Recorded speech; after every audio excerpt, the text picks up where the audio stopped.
हर हर महादेव। आप सभी का आध्यात्मिक पथ चैनल में स्वागत है। आज आप सुनिए संतान सप्तमी व्रत कथा।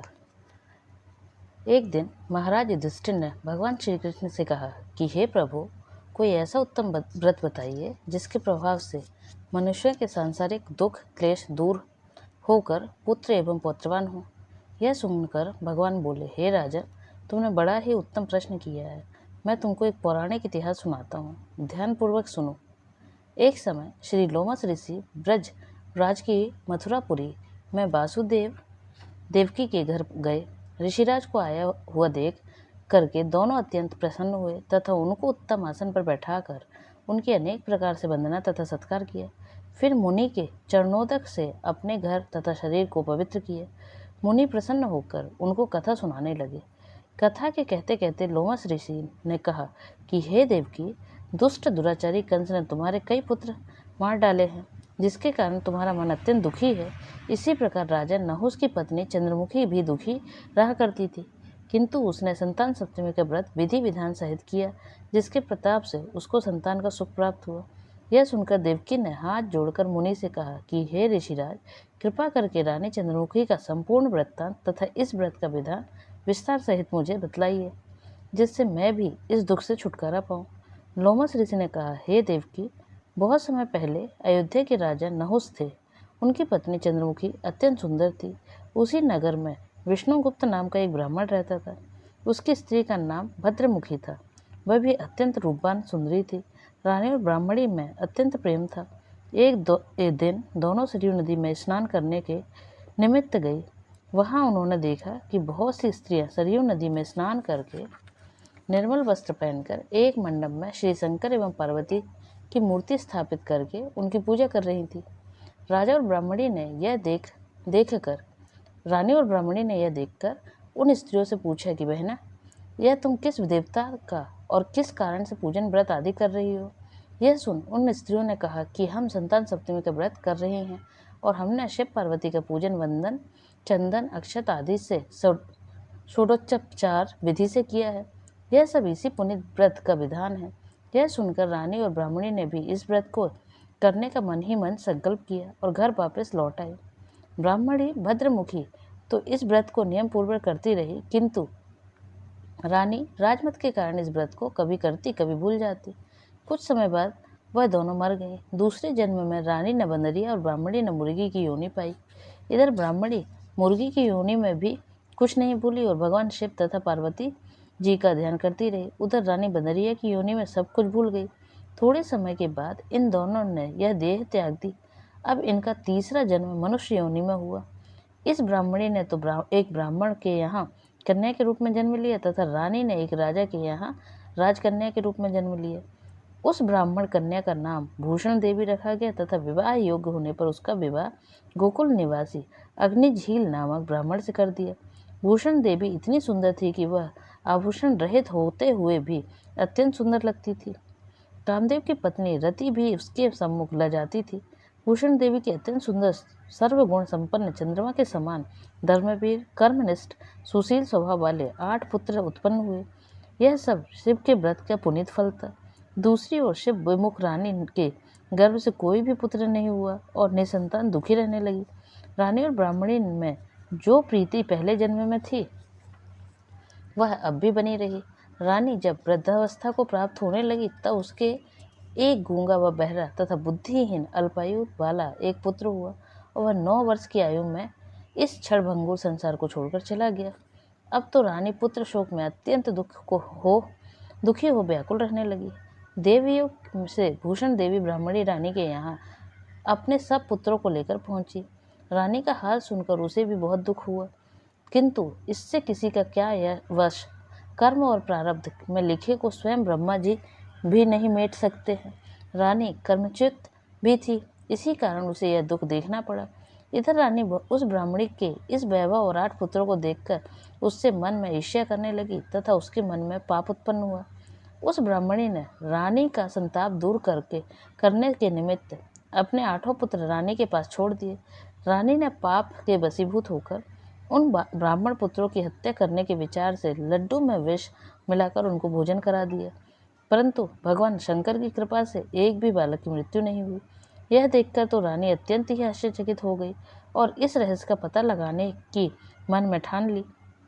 भगवान की पूजा सेवा से निवृत्त होकर जब भूषण देवी आई तो रानी ने उससे कहा कि मैंने तेरे पुत्रों को मारने के लिए इनको जहर मिलाकर लड्डू खिला दिए, किंतु इसमें एक भी नहीं मरा। तूने ऐसा कौन सा दान पुण्य व्रत किया है जिसके कारण तेरे पुत्र भी नहीं मरे और तू नित्य नए सुख भोग रही है? तू बड़ी सौभाग्यवती है। इस सब का भेद तू निष्कपट होकर समझा। मैं तेरी बड़ी ऋणी रहूंगी। रानी के ऐसे दीन वचन सुनकर भूषण देवी कहने लगी, हे रानी, तुमको 3 जन्म का हाल कहती हूँ, सो ध्यानपूर्वक सुनना। पहले जन्म में तुम राजा नहुस की पत्नी थी और तुम्हारा नाम चंद्रमुखी था। मेरा नाम भद्रमुखी था और मैं ब्राह्मणी थी। तुम अयोध्या में रहते थे। मेरी तुम्हारी बड़ी प्रीति थी।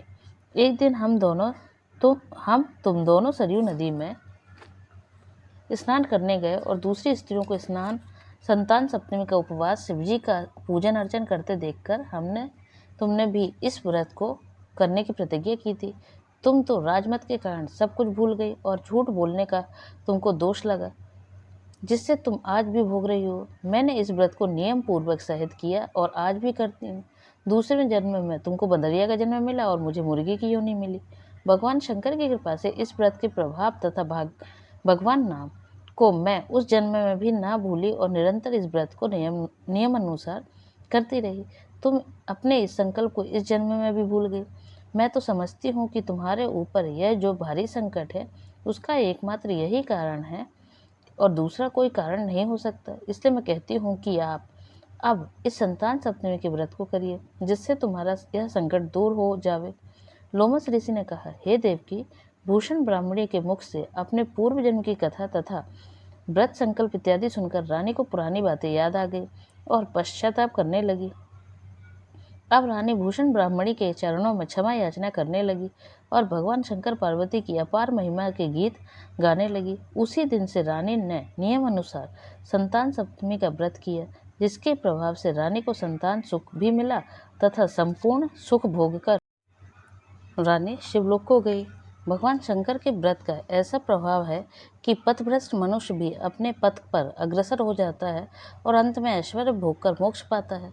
लोमस ऋषि ने फिर कहा कि हे देवकी, इसलिए तुम भी इस व्रत को करने का दृढ़ संकल्प अपने मन में करो और तो तुमको भी संतान सुख प्राप्त होगा। इतनी कथा सुनकर देवकी हाथ जोड़कर रोमस ऋषि से पूछने लगी, हे ऋषिराज, मैं इस पुनीत व्रत को अवश्य करूंगी, किंतु आप इस कल्याणकारी एवं संतान सुख देने वाले व्रत का विधान, नियम, विधि आदि विस्तार से समझाइए। यह सुनकर ऋषि बोले, हे देवकी, यह पुनीत व्रत भादों के महीने की शुक्ल पक्ष की सप्तमी के दिन किया जाता है।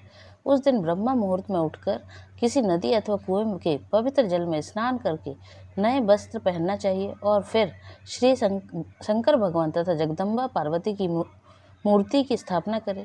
इन प्रतिमाओं के सम्मुख सोने चांदी के तारों अथवा रेशम का एक गड़ा बनावे। इस गंडे में 7 गांठें लगानी चाहिए। इस गंडे को धूप दीप अष्टगंध से पूजा करके अपने हाथ में बांधे और भगवान शंकर से अपनी कामना सफल होने की शुद्ध भाव से प्रार्थना करें। तदंतर 7 पुआ बनाकर भगवान को भोग लगावे और साथ ही पुआ एवं यथाशक्ति सोने और चांदी की एक अंगूठी बनवाकर इन सबको एक तांबे के पात्र में रखकर और उनका षोडोपचार विधि से पूजन करके किसी सदाचार, धर्मनिष्ठ, कर्मनिष्ठ सत्पात्र ब्राह्मण को दान में देवे। उसके पश्चात 7 पुआ ही स्वयं प्रसाद के रूप में ग्रहण करें। इस प्रकार इस व्रत का पारायण करना चाहिए।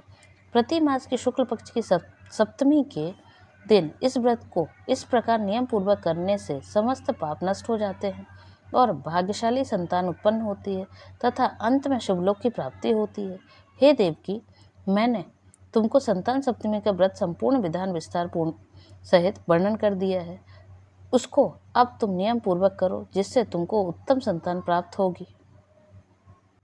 इतनी कथा कहकर भगवान अनंत कंद श्री कृष्ण ने धर्मावतार युधिष्ठिर से कहा कि लोमस जी इस प्रकार हमारी माता को शिक्षा देकर चले गए। ऋषि के कथनानुसार हमारी माता देवकी ने इस व्रत को नियमानुसार किया, जिसके प्रभाव से हम उत्पन्न हुए। यह व्रत विशेष रूप से स्त्रियों को तो कल्याणकारी है ही, परंतु पुरुष को भी समान रूप से कल्याणदायक है। नियम पूर्वक जो कोई इस व्रत को करता है और भगवान शंकर एवं पार्वती की सच्चे मन से आराधना करता है, वह निश्चय ही अमर यश प्राप्त करके अंत में शिवलोक को प्राप्त होता है। तो प्रेम से बोलो भगवान शंकर एवं माता पार्वती की जय।